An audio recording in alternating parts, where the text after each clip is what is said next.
بسم اللہ الرحمن الرحیم۔ جی اسکرین آج ہم حاضر ہیں ایک نئے لیکچر کے ساتھ سورۃ البقرہ رکوع نمبر 6۔ ہم اس میں پہلے آیات کا ترجمہ دیکھتے ہیں، پھر اس کے بعد ہر آیت کی تشریح ساتھ ساتھ دیکھتے جائیں گے۔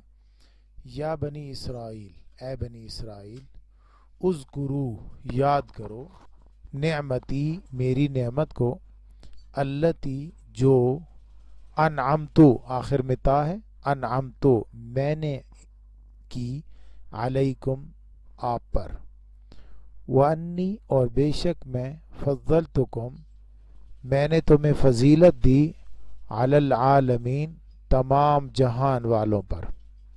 اے بنی اسرائیل یاد کرو میری نعمت کو جو میں نے تم پر کی، اور بے شک میں نے تمہیں تمام جہان والوں پر فضیلت دی۔ بنی اسرائیل پر اللہ تعالیٰ کے انعامات، یہاں سے اللہ رب العزت نے بنی اسرائیل کے انعامات کو گنا ہے، اور وہ پہلا انعام جو بنی اسرائیل کے بارے میں اللہ تعالیٰ نے گنا ہے وہ ہے اقوام عالم پر بنی اسرائیل کو برتری۔ بنی اسرائیل کی قوم کو خطاب کرتے ان پر اپنے احسان گنائے جا رہے ہیں۔ بنی اسرائیل کسی مذہب، فرقہ یا عقیدے کا نام نہیں بلکہ ایک قوم اور نسل کا نام ہے، لہٰذا جس فضیلت کا ذکر یہاں کیا جا رہا ہے اسی سے یہودی مذہب کی افضلیت مراد نہیں بلکہ نسل بنی اسرائیل کی برتری مراد ہے، کیونکہ حضرت یعقوب علیہ السلام کی اولاد کے بارے میں بات ہو رہی ہے۔ بنی اسرائیل وہ مخصوص فضیلت مفسرین کے رائے میں یہ ہے کہ وہ توحید خداوندی کی قائل تھے جبکہ دوسری قومیں شرک میں مبتلا تھیں۔ نسل اسرائیل ہی ایک ایسی قوم تھی جو توحید کی علمبردار تھی۔ سیاسی اقتدار اس لیے مراد نہیں کہ بعض دیگر اقوام مثلا کلدانی، مصری، ہندی اس بارے میں ان پر فوقیت رکھتے ہیں۔ انبیاء بھی بنی اسرائیل ہی میں پیدا ہوتے رہے۔ آیت زیر نظر میں اللہ تعالیٰ نے وہ احسانات یاد دلائے جو مختلف اوقات میں ان پر کیے، ان کی برکرداریاں بدکرداریاں بھی یاد دلاتی ہیں۔ یہ مضمون متعدد آیات میں اور زیادہ وضاحت کے ساتھ آگے آ رہا ہے۔ دوسری آیت میں اللہ تعالیٰ فرماتے ہیں واتقوا اور ڈرو، یومن اس دن سے، لا تجزی جزا نہیں دے گا یا بدلہ نہیں دے گا، نفسن کوئی جان، عن نفسن کسی جان سے، شیئن کچھ بھی، یعنی قیامت کے دن سے ڈرایا جا رہا ہے کہ قیامت کے دن کوئی نفس کسی نفس کی طرف سے کوئی بدلہ نہیں دے سکے گا۔ ولا يقبل منها شفاعہ، ولا اور نہ ہی يقبل قبول کی جائے گی، منہا کسی نفس کے بدلے میں کسی نفس کی طرف سے، شفاعہ سفارش، ولا یؤخذ منہا عدل اور نہ ہی لیا جائے گا کسی نفس سے بدلہ کہ میرے جرم کا یہ جرمانہ ہے اور میرے جرم کی سزا معاف ہو جائے، ایسا بھی نہیں ہوگا۔ ولا هم ینصرون اور نہ ہی ان کی مدد کی جائے گی۔ اس آیت کریمہ میں اللہ رب العزت عقیدہ آخرت پر قائم رہنے کی تلقین فرماتے ہیں بنی اسرائیل کو۔ بنی اسرائیل کی بگاڑ کی بڑی وجہ یہ تھی کہ آخرت کے متعلق ان کے عقیدے میں خرابی پیدا ہو چکی تھی۔ وہ یہ خیال کرتے تھے کہ ہم انبیاء، اولیاء اور اکابرین کی اولاد ہیں، انہی کے طفیل ہماری بخشش ہو جائے گی۔ انہی جھوٹے بھروسوں نے ان کو دین سے عاری کر دیا تھا۔ آج بھی ایسا ہی ہے، کئی لوگوں کو یہ گمان ہے کہ جی ہم فلاں ہیں، ہم فلاں ہیں تو ہم جو ہے وہ بخشے جائیں گے۔ اس لیے نعمت یاد دلانے کے فوراً بعد اس غلط فہمی کو دور کیا گیا کہ ہم نے جو نعمت دی ہے اس لیے نہیں کہ تمہارے اندر بگاڑ آ جائے، ہم نے اگر تمہیں کوئی نسل میں شرف دیا ہے تو اس لیے نہیں کہ تمہارے اندر خرابیاں آئیں، تمہیں تو اور زیادہ اس کی پاسبانی کرنی چاہیے۔ جب کوئی شخص کسی مصیبت میں گرفتار ہوتا ہے تو اس کے دوست، مخلص دوست مختلف طریقوں سے اس کو بچانے کی کوشش کرتے ہیں۔ سب سے پہلے اس کے ذمے حقوق ہوتے ہیں، انہیں ادا کرنے کی کوشش کرتے ہیں۔ اگر یہ نہیں ہو سکتا تو سازش سے اسے بچانے کی کوشش کرتے ہیں، یہ بھی ناممکن ہو تو نادان فدیہ دے کر چھڑا لیتے ہیں، مگر اس سے بھی کام نہ چلے تو اپنے احباب اور دوستوں کو جمع کر کے تو طاقت کے ذریعے سے نجات پا لیتے ہیں۔ تو اللہ تعالیٰ فرماتے ہیں کہ اس دن ان چاروں شکلوں سے کی کوئی امکان نہیں ہے، تو اس دن سے ڈرو، عقیدہ آخرت میں جو بگاڑ آ چکا ہے اس کو درست کرو۔ وَإِذْ اور جب نجیناکم ہم نے نجات دی تمہیں، من آل فرعون آل فرعون سے، یسومونکم وہ سزا دیتے تھے تمہیں، سوء العذاب برے عذابوں سے، یذبحون وہ ذبح کرتے تھے، ابناءکم آپ کی اولادوں کو، آپ کے بیٹوں کو، ویستحیون اور وہ زندہ رہنے دیتے تھے، نساءکم تمہاری لڑکیوں کو، وفی ذالکم اور اس میں، بلاء من ربکم عظیم بہت بڑی آزمائش تھی تمہارے رب کی طرف سے۔ اس آیت مبارکہ میں اللہ رب العزت نے بنی اسرائیل کو ایک دوسرے انعام سے آگاہ فرمایا، اور وہ یہ ہے کہ فرعون سے تمہیں نجات دلائی۔ آل فرعون ایسے لوگ تھے کہ جو حضرت موسیٰ علیہ السلام کی قوم پر ظلم کرتے تھے، بنی اسرائیل پر۔ یہ پھر کبھی آئے گا کہ کیوں ظلم کرتے تھے۔ فرعون کسی خاص بادشاہ کا ذاتی نام نہیں، یہ قدیم شاہان مصر کا عام لقب تھا، جیسے جرمنی کے بادشاہ کو قیصر، شاہ ایران کو کسریٰ، ترکی کے حکمران کو سلطان۔ مورخین یورپ کا خیال ہے کہ حضرت موسیٰ کے زمانے میں یکے بعد دیگر کئی بادشاہ آئے۔ قرآن کریم کا ایک عام لفظ فرعون استعمال کیا ہے جو ان تمام بادشاہوں کے بارے میں ہے۔ یذبحون ابناءکم وہ ذبح کرتے تھے تمہارے بیٹوں کو۔ فرعون نے ایک خواب دیکھا تھا کہ جس کی تعبیر نجومیوں نے بیان کی کہ بنی اسرائیل میں ایک شخص پیدا ہوگا جو اس کی سلطنت کی تباہی کا سبب بنے گا۔ فرعون نے حکم دیا کہ بنی اسرائیل میں جو بھی لڑکا پیدا اس کو مار دیا جائے، تو یہی حل تھا اس کا کہ وہ لڑکا ہم کوئی پیدا ہی نہیں ہونے دیں گے، جو پیدا ہوگا اس کو مار دیں گے، تو ہماری سلطنت کو کون ختم کر سکتا ہے، لہٰذا یہ خواب پورا نہیں ہوگا۔ تو البتہ بیٹیوں کو کچھ نہیں کہتے تھے۔ فرعون کی احتیاطی تدابیر کے باوجود اللہ تعالیٰ نے موسیٰ علیہ السلام کو پیدا بھی کیا اور ان کو زندہ بھی رکھا۔ بلا آزمائش کو کہتے ہیں اور فضل اور احسان کو بھی کہتے ہیں۔ اس کا مطلب یہ ہوا کہ لڑکوں کو ذبح کرنے میں تمہارے لیے بڑی آزمائش تھی۔ دوسرا مطلب یہ ہے کہ فرعون سے نجات دلانے میں اللہ تعالیٰ کا تم پر بڑا فضل تھا۔ تو بلا ان کو دونوں معنوں میں بول سکتے ہیں۔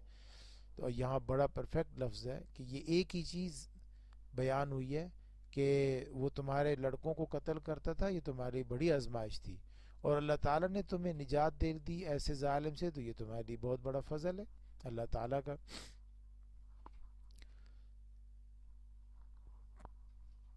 وَإِذْ فَرَقْنَا اور جب پھاڑ دیا ہم نے، بِكُمْ تمہارے لیے، البحر دریا کو، فَأَنْجَيْنَاكُمْ پھر ہم نے نجات دی تمہیں، وَأَغْرَقْنَا آلَ فِرْعَوْنَ اور ہم نے غرق کر دیا آل فرعون کو، وَأَنْتُمْ تَنْظُرُونَ تمہاری دیکھتی آنکھوں، آپ کے سامنے یہ کام ہوا۔ عرصہ دراز تک فرعونی حکومت کے مظالم برداشت کرنے کے بعد بنی اسرائیل نے حضرت موسیٰ علیہ السلام کی قیادت میں مصر کی سکونت کو ترک کر کے اپنے آبائی علاقے فلسطین لوٹ جانے کا ارادہ کیا۔ مصری حکومت کے ڈر کی وجہ سے راتوں رات سفر کرنے کا ارادہ کیا۔ ان دنوں ذرائع سفر اتنے زیادہ نہیں تھے، اسرائیل راستہ بھول گئے۔ ادھر فرعون کو خبر ہو گئی اور وہ اپنے لشکر کی کمان خود کرتا ہوا وہاں پہنچ گیا۔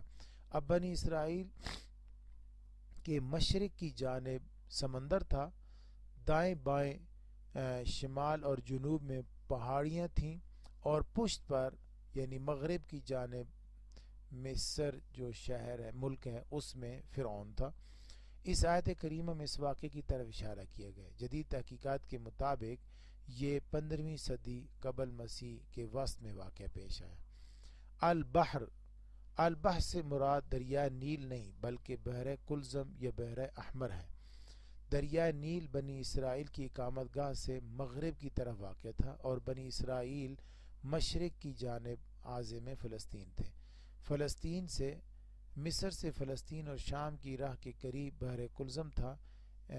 اس کی تنگ شمالی سرے کی جانب یہاں اشارہ کیا گیا ہے۔ تو بعض لوگ دریائے نیل کہتے ہیں اور بعض بحر کلزم یا بحر احمر مراد لیتے ہیں۔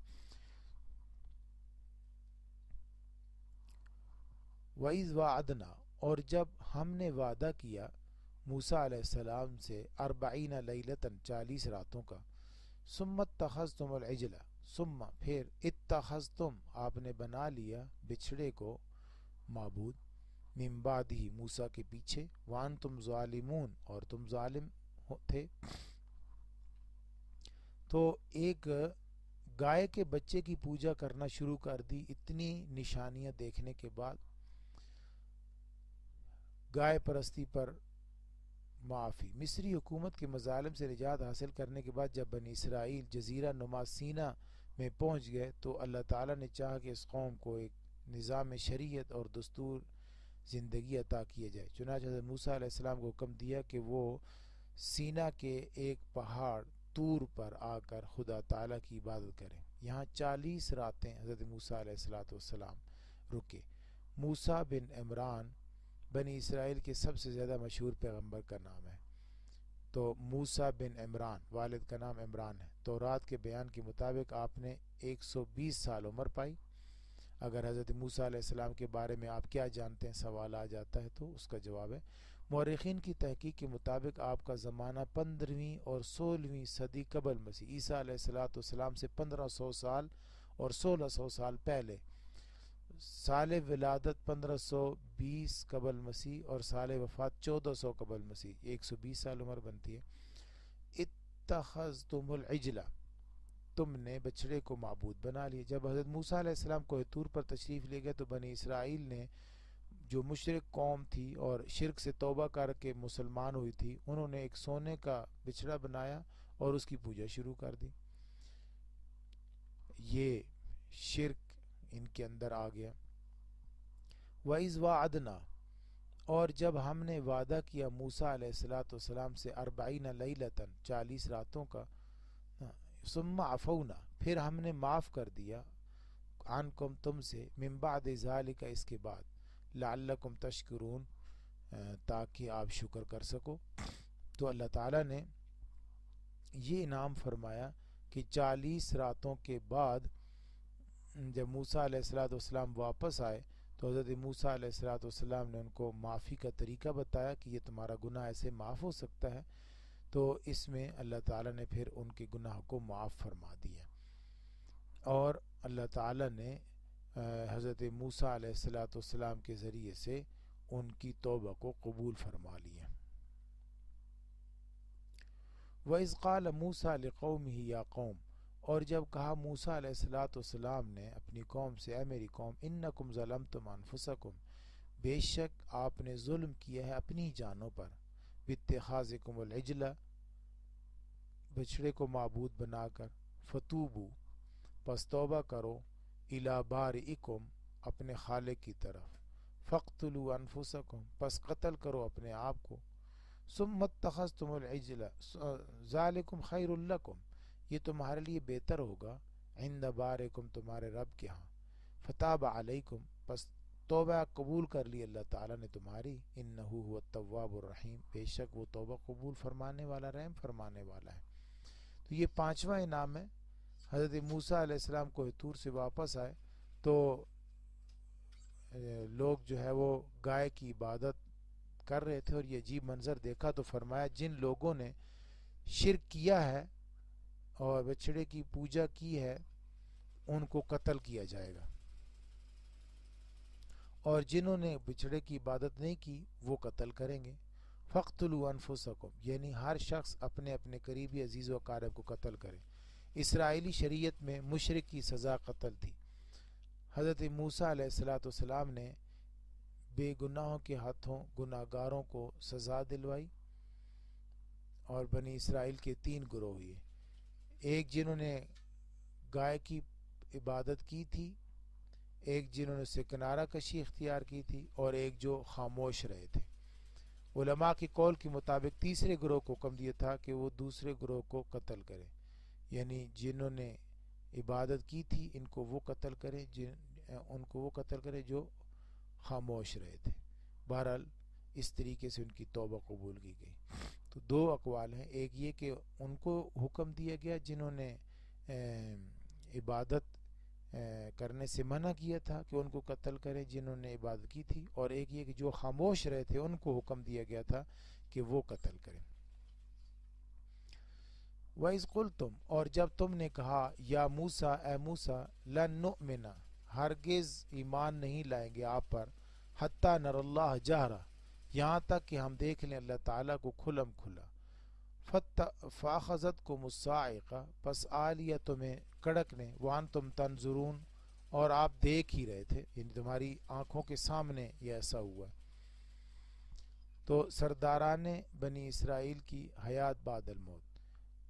آیت میں ذکر کردہ واقعے کی تفصیل یہ ہے کہ 40 راتوں کے عبادت کے بعد موسیٰ علیہ السلام کو کتاب دی گئی، اور یہ حکم ہوا کہ اپنے ہی اسرائیلی دوستوں ساتھیوں کے ساتھ 70 نمائندے بھی لے کر آئیں۔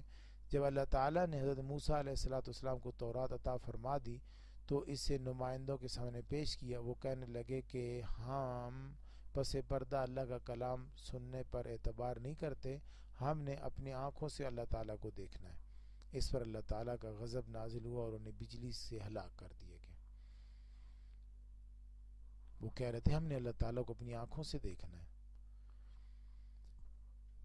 پھر ثم بعثناکم، پھر اٹھایا ہم نے تمہیں، من بعد موتکم، تمہاری موت کے بعد، لعلکم تشکرون، شاید تم شکر ادا کرو۔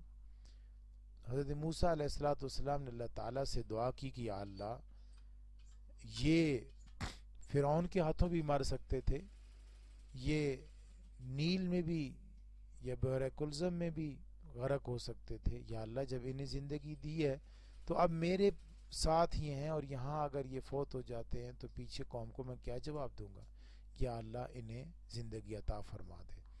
تو اللہ تعالیٰ نے انہیں دوبارہ زندگی دے دی، ان 70 اشخاص کو مار کر زندہ کیا گیا، دوبارہ ان کو زندگی مل گئی۔ وَظَلَّلْنَا عَلَيْكُمُ الْغَمَامَ، اور ہم نے سایہ کیا تمہارے اوپر بادلوں سے، وَأَنزَلْنَا عَلَيْكُمُ الْمَنَّ وَالسَّلْوَىٰ، اور نازل کیا ہم نے تمہارے اوپر من اور سلوہ۔ من اور سلوہ کی آگے تشریح آ رہی ہے۔ کلوا من طیبات، کھاؤ پاکیزہ چیزوں سے، ما رزقناکم، جو ہم نے تمہیں دیں، وما ظلمونا، اور ہم نے نہیں ظلم کیا تھا ان پر، ولیکن کانوا انفسہم یظلمون، لیکن وہ اپنی جانوں پر خود ظلم کرنے والے تھے۔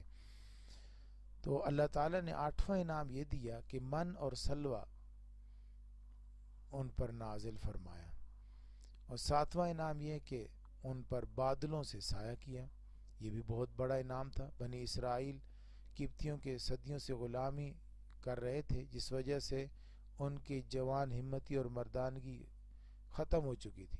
مصر سے نکل کر اب ان کی منزل فلسطین تھی، جہاں انہیں اپنی مملکت قائم کرنی تھی۔ حکمرانہ صلاحیتیں نہ ہونے کی وجہ سے ان کی تربیت مقصود تھی، اس لیے انہیں 40 برس تک صحرائے سینا میں رکھا گیا، انتہائی مشقت کروائی گئی تاکہ ان کے اندر جوہر مردانہ اور حاکمانہ جوہر پیدا ہوئے، جفا کشی بھی آ جائے۔ لیکن صحرائے سینا خط استوا پر واقع ہے، جہاں سر پر سورج کی تیز شعاعیں اور گرمی کے ساتھ ساتھ ان کے پاؤں کے نیچے سے تپتی ہوئی ریت تھی، تو یہ سارا ماحول بنی اسرائیل کے لیے برداشت کرنا بہت مشکل تھا، جان کا تھا۔ چنانچہ اللہ تعالیٰ نے ان پر احسان فرمایا اور 40 برس تک بادلوں کا سایہ ان پر کیے رکھا، یعنی جس طرف وہ جاتے رہتے اوپر اوپر بادل چلتے رہتے، اور اس طرح وہ سورج کی گرمی سے اور تپش سے محفوظ رہتے۔ 8واں انعام یہ فرمایا کہ ان کو کھانے پینے کے لیے شدید گرمی اور پانی نہ ہونے کے بنا پر صحرا سینا میں روز مرہ کی کاشتکاری تو کجا سبز نام کی کوئی چیز تھی ہی نہیں، سبزہ۔ عرصہ دراز تک مصر میں رہنے والے جب صحرا میں آئے تو انہیں کھانے کو کچھ میسر نہ آیا۔ اس پر اللہ تعالیٰ نے اپنی رحمت خاص سے ان کے کھانے کے لیے من و سلوہ کی صورت میں بندوبست فرمایا۔ من ایک میٹھی رطوبت ہے، من ایک میٹھی رطوبت تھی جو آسمان سے درختوں اور خیموں پر برستی تھی، اور سلوہ بٹیر نما جانور تھے جو بنی اسرائیل کے خیموں پر آ جاتے تھے، اور اسرائیلی بغیر محنت اور مشقت کے انہیں پکڑ لیتے تھے۔ تو یہ دونوں مختلف ذائقوں والی غذائیں، یعنی من میٹھا اور سلوہ وہ کھاتے تھے، ہر روز انہیں ملتا تھا۔ تو اللہ تعالیٰ نے یہ ان پر انعام فرمایا۔ وَإِذْ قُلْنَا، اور جب ہم نے کہا ادخلوا هذه القرية، داخل ہو جاؤ اس شہر میں، فَكُلُوا، پس کھاؤ اس میں سے، حیث شئتم رغدا، جہاں سے تم چاہو خوشی سے، وَادْخُلُوا الْبَابَ، اور یاد رکھنا دروازے سے داخل ہونا سجداً، سجدہ کرتے ہوئے، اور وقولو، اور کہتے جانا زبان سے، حطتن، یا اللہ بخش دے، خطتن، یا اللہ ہماری غلطیوں، ہم نے غلطیاں کی بخش دے، تو نغفر لکم خطایاکم، ہم بخش دیں گے تمہاری خطائیں، وسنزید المحسنین، اور عن قریب بڑھا کر دیں گے نیکی کرنے والوں کو ان کا اجر۔ تو اللہ تعالیٰ نے اریحا بستی میں ان بنی اسرائیل کو فاتحانہ انداز میں داخل ہونے کا حکم دیا۔ بنی اسرائیل جب جزیرہ نما سینا میں پھرتے پھراتے، من اور سلوہ کھاتے کھاتے تنگ آ گئے تو انہیں ایک بستی میں داخل ہونے کا حکم دیا گیا۔ اس بستی کا نام اریحا تھا۔ اریحا نام یاد رکھیے گا، اور اس کے بارے میں تھوڑی سی تفصیل کہ جو فلسطین کا مشہور شہر ہے، یہ بحر مردار کے شمالی ساحل سے 5 میل کے فاصلے پر واقع ہے۔ اسے اسرائیلیوں نے حضرت موسیٰ علیہ السلام کی وفات کے بعد ہی حضرت یوشع بن نون کے زمانے میں فتح کیا تھا۔ بعض مفسرین نے اس ضمن میں دیگر شہروں کو بھی نام لیا ہے۔ یہ حکم دیا کہ اس شہر میں داخل ہونا، لیکن اس کے داخلی دروازے سے سجدہ کرتے ہوئے، تواضع اور انکساری کے ساتھ، متکبرانہ نہیں، بلکہ شہر میں اللہ تعالیٰ کا شکر بجا لاتے ہوئے تواضع کے ساتھ داخل ہونا۔ لیکن انہوں نے کیا کیا؟ فَبَدَّلَ الَّذِينَ ظَلَمُوا قَوْلًا غَيْرَ الَّذِي قِيلَ لَهُمْ، پس بدل دیا ان لوگوں نے جنہوں نے اپنی جانوں پر ظلم کیا تھا اس بات کو اس کے سوا کے ساتھ جو ہم نے ان سے کہی تھی، جو ان سے کہی گئی تھی نا کہ خطتن کہتے ہوئے داخل ہونا، تو خطتن نہیں کہہ رہے تھے، کچھ اور کہہ رہے تھے، اور وہ کیا کہہ رہے تھے آگے آ رہا ہے، فَأَنزَلْنَا عَلَى الَّذِينَ ظَلَمُوا رِجْزًا، پس نازل کیا ہم نے ظالموں پر عذاب، من السماء، آسمان سے، بما کانوا یفسقون، اس وجہ سے کہ وہ گناہ کرتے تھے۔ حطتن کہا گیا تھا، حطتن کے 2 مطلب ہو سکتے ہیں، ایک یہ کہ خدا سے اپنی خطاؤں کی معافی مانگتے ہوئے جانا، دوسرا یہ کہ لوٹ مار اور قتل عام کے بجائے بستی کے باشندوں میں درگزر اور عام معافی کا اعلان کرتے رہنا، یعنی تمہاری غلطیاں معاف ہیں، یا اللہ تعالیٰ سے یہ کہیں کہ یا اللہ ہماری غلطیاں معاف فرما دیجیے۔ لیکن انہوں نے کیا کیا؟ فبدل الذین، انہوں نے، ظالموں نے بدل دیا اس بات کو، حطتن کی بجائے حنتتن، ہا کے بعد نون اپنے پاس سے لگا دیا۔ حطتن کا مطلب تھا کہ یا اللہ ہماری غلطیاں معاف فرما دے، یا لوگوں تم میں معافی ہے، عام معافی کا اعلان ہے۔ لیکن حطتن کی بجائے حنتتن کہنے لگے۔ حنتتن کا معنی ہوتا ہے گندم، گندم، انہیں گندم کھانی تھی، گندم چاہیے تھی، گندم مانگ رہے تھے۔ تو اللہ تعالیٰ کے بتائے ہوئے لفظ کو اسی جیسے لفظ کے ساتھ بدل دیا۔ رجزم من السماء، اللہ تعالیٰ نے ان پر آسمان سے عذاب نازل فرمایا۔ احکام خداوندی کا مذاق اڑانے کا نتیجہ یہ ہوا کہ اللہ تعالیٰ نے آسمان سے عذاب نازل کر دیا۔ مفسرین نے لکھا ہے کہ شہر میں داخل ہوتے ہی طاعون پڑا، جس سے 70,000 یہودی مر گئے، یعنی بنی اسرائیل میں سے 70,000 مر گئے۔ رجز ہر قسم کے عذاب کو کہتے ہیں. من السما، آسمان سے نازل کرنے کا مطلب یہ ہے کہ طاعون آسمانی یعنی اللہ تعالیٰ کی طرف سے نازل ہوا تھا، اللہ تعالیٰ کے حکم سے نازل ہوا تھا، لوگوں کی بے عملی کی وجہ سے نازل ہوا تھا. تو بچوں یہ یاد کر لیجئے گا، اس کو اچھے طریقے سے